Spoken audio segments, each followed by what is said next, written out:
What's up, guys? Andrew Cooper here with another Coop Scoops. We've already talked about running back, tight end, wide receiver. Now we're going to talk about quarterback. Essentially trying to find quarterbacks drafted outside the top 12 that can be our starting quarterback all year long, right?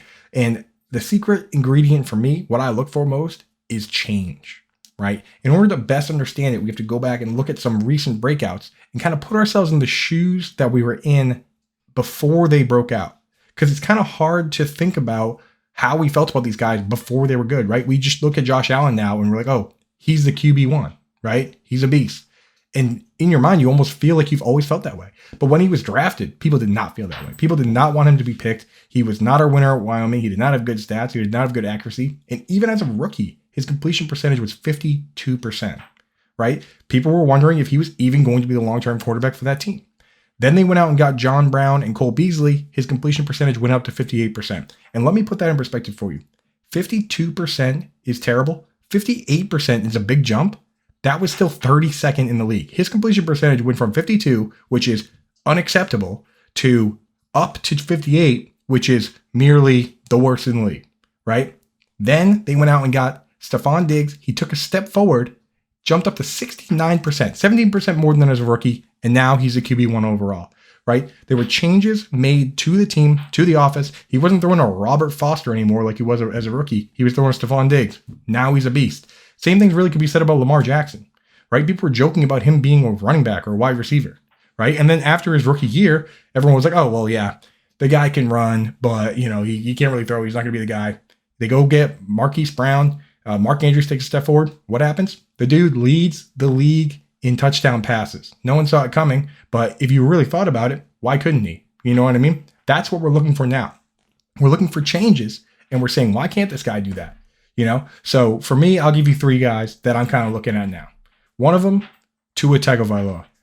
Nobody likes him, right? But yet still people like the wide receivers. I had a conversation with Howard Bender about this where, all these people are ranking Tyreek Hill high. They're ranking Jalen Waddle high. They still have Mike Gesicki high, yet they're not going to move up Tua. You either need to move those guys down or you got to move Tua up. He didn't really play at all as the last 2 years, right? He was banged up. He didn't play full seasons. Now, not only did they sign Tyreek Hill and Cedric Wilson, but they went out and got the best left tackle available in free agency, Teron Armstead. They have a new coach, new offense, offensive whiz kid, Mike McDaniel coming over from the 49ers. This guy's going as QB 19 on Underdog right now. Tua can be had by anyone in Underdog. That's a done deal, right? Here's another one, Derek Carr, right? His best player is a wide receiver that washed out of the league on drugs, came back as a tight end, Darren Waller, right? He's a great player. But the fact that they have missed on so many different attempts to get him weapons is a comedy of errors, right? Antonio Brown was supposed to be the guy for that team. He freezes his feet off and calls the GM a cracker. He's out. Henry Ruggs is in jail.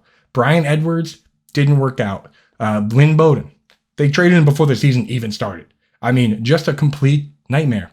Now they bring in Josh McDaniels to call the plays. They bring in Devonta Adams, who Derek Carr is familiar with. This guy's going QB 17.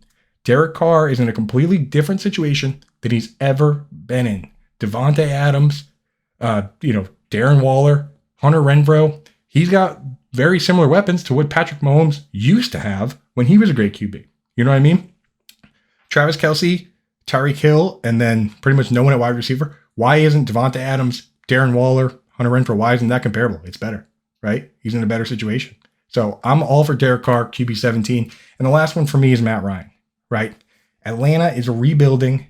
Matt Ryan was able to step off of that ghost ship right before it plummeted and crashed underneath the waves. They need to rebuild that team completely.